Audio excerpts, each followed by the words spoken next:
talking about the radical Islamists who are now rising all over the world, committing terrorist attacks all around the world. I mean, since September 11th, we have had 16,400 Islamic terrorist attacks around the world. There has never been one group of people who have committed such mass terrorist attacks against any other group like what we are experiencing on September 11th, and that's who I'm talking about. The radical Islamists who are driving the agenda. And how do you differentiate the radical Islamists between them and the more moderate Islamists? There are 1.2 billion Muslims in the world today. Of course, not all of them are radicals. The majority are peaceful, abiding citizens, just like you and me, who want to get up in the morning, go to work, make money, and feed their families. But the radical minority are the ones who are driving the agenda, and they are estimated to be between 15 to 25%. But when you look at the large number of the Muslim population in the world, 15 to 25% is 150 million to 300 million people ready to strap bombs on their bodies and blow us all up to smithereens. That's a major number. Now, it used to be that we used to be able to differentiate who they are. They have become so sophisticated in their approach in dealing with the Western committing terrorist activities around to the West. Look at Zazi, the guy who wanted to blow up the Times Square. Here's a man educated with a master's degree in accounting, dressed in a suit, worked on Wall Street in banking, lived in suburbia, had 2 children, jogged his neighborhood at night, and here is a man who wanted to kill thousands of Americans on a Saturday night, innocent teenagers in Times Square. So you can no longer differentiate them, and that's why we just have to educate about what is driving the radicals and hope to educate our elected officials and our government in identifying and going after terrorist cells operating within our own countries.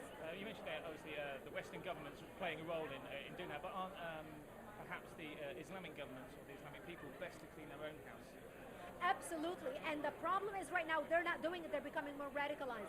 We know, for example, Saudi Arabia is known to export 2 things, oil and terrorism.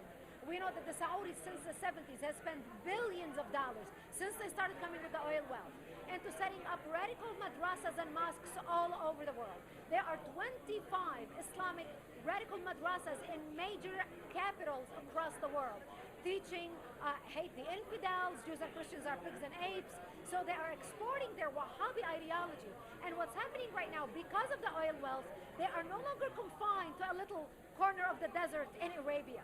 They are spreading their venom around the world, and it's causing people in the West to become more radicalized. I mean, look what's happening in England right now.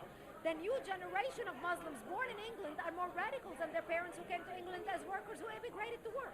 You have to be careful with the message. You have to deliver a really nuanced message out of fear of perhaps making Muslims the bogeymen, demonizing the entire religion.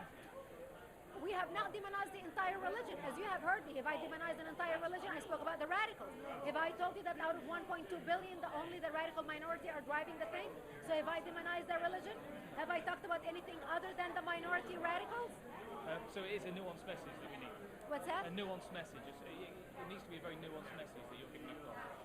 Yeah, we are giving across the message that even though there are a lot of moderates across the world, we need to challenge the moderates to work within their own community and ousting the radicals. But up to this point, we have not seen that. We have seen Islamic communities worldwide, whether in England, in France, in Australia, in Canada, in America. Instead of ousting the radicals within their own midst, they are working and supporting the radicals and not coming out in full force. I mean, how many demonstrations by moderate Muslims in our countries, whether England or into the United States, are now marching in the streets condemning the killing of Muslims in Iraq, or the killing of Muslims in Afghanistan, or killing of the Muslims in Egypt, or the killing of the Muslims or torture in Iran? How come they are not coming out to the streets, those who live amongst us, who adopted our Western values, who adopted our democracy, our freedom of speech, our freedom of expression? How come they are not out demonstrating against their brethren who are killing infidels, Copts in Egypt, Muslims in Pakistan, Muslims in Afghanistan, Muslims in Iran? Where is the outrage in the Muslim community?